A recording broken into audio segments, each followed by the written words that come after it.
Assalamualaikum warahmatullahi wabarakatuh.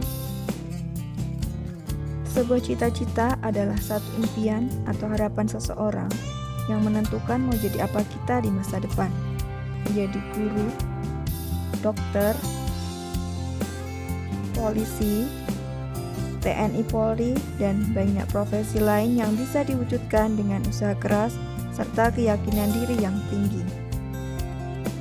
Belajar agar menjadi tenaga kerja yang produktif dan mampu bersaing dalam dunia kerja.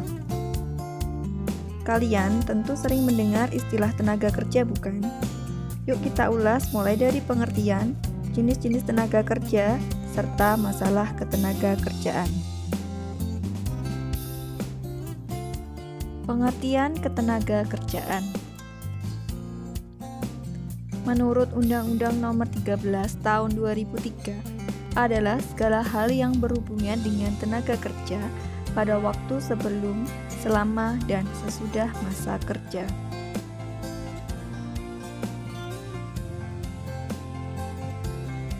Kesempatan kerja adalah lowongan pekerjaan atau lapangan pekerjaan yang tersedia bagi angkatan kerja. Setiap angkatan kerja mempunyai peluang untuk bekerja. Peluang inilah yang disebut tingkat kesempatan kerja atau TKK.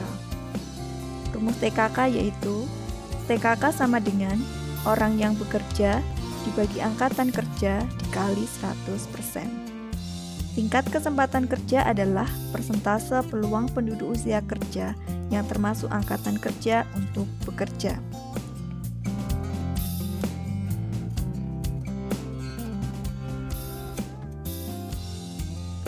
Berdasarkan konsep ILO, penduduk dapat dibagi menjadi tenaga kerja dan bukan tenaga kerja.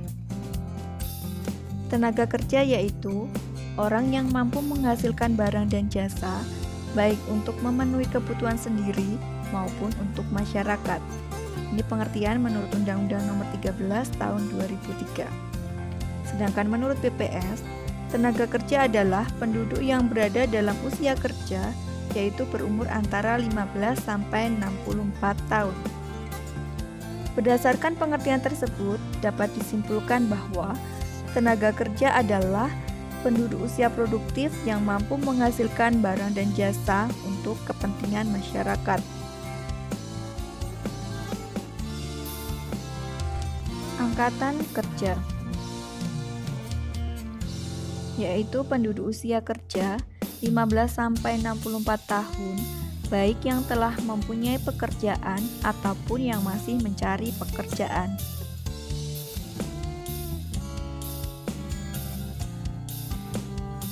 Bukan angkatan kerja, yaitu kelompok tenaga kerja yang tidak bersedia bekerja walaupun ada kesempatan kerja. Contohnya pelajar, mahasiswa, dan ibu rumah tangga.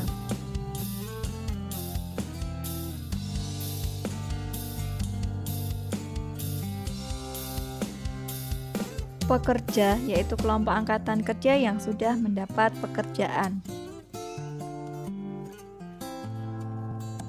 Pengangguran yaitu kelompok angkatan kerja yang belum mendapat pekerjaan. Jenis-jenis tenaga kerja berdasarkan usia yaitu angkatan kerja, bukan angkatan kerja. Berdasarkan kualitas yaitu tenaga kerja terdidik, tenaga kerja terampil, dan tenaga kerja tidak terdidik dan tidak terampil. Berdasarkan fungsi pokok yaitu bidang produksi, bidang pemasaran, dan bagian umum serta administrasi. Tenaga kerja terdidik adalah tenaga kerja yang memiliki riwayat pendidikan tinggi. Pendidikan tertinggi pada tenaga kerja terdidik yaitu maksimal lulusan S1 atau sarjana. Contoh guru, dokter, insinyur, dan lain sebagainya. Tenaga kerja terlatih adalah tenaga kerja yang mengandalkan keterampilan atau kemampuan khusus yang dimilikinya. Contoh akuntan, teknisi, sopir, dan lain sebagainya. Tenaga kerja tidak terdidik adalah tenaga kerja yang tidak memiliki riwayat pendidikan tinggi dan tidak memiliki keterampilan atau kemampuan tertentu. Contohnya kuli bangunan, buruh rongsok, buruh cuci, dan lain sebagainya. Kemudian bidang produksi, yaitu tenaga kerja yang pekerjaannya membuat produk atau barang-barang yang akan dipasarkan. Contoh, buruh pabrik yang bekerja pada bagian produksi barang atau produk. Bagian pemasaran, tenaga kerja yang bekerja pada bagian marketing atau pemasaran. Contoh, marketing. Tenaga kerja bagian umum dan administrasi, yaitu tenaga kerja yang bekerja dalam hal mengurus surat menyurat dan kepentingan lainnya di luar kepentingan pemasaran dan kepentingan produksi. Contoh tenaga kerja bagian umum dan administrasi adalah sekretaris. Sampai jumpa di pertemuan selanjutnya. Wassalamualaikum warahmatullahi wabarakatuh.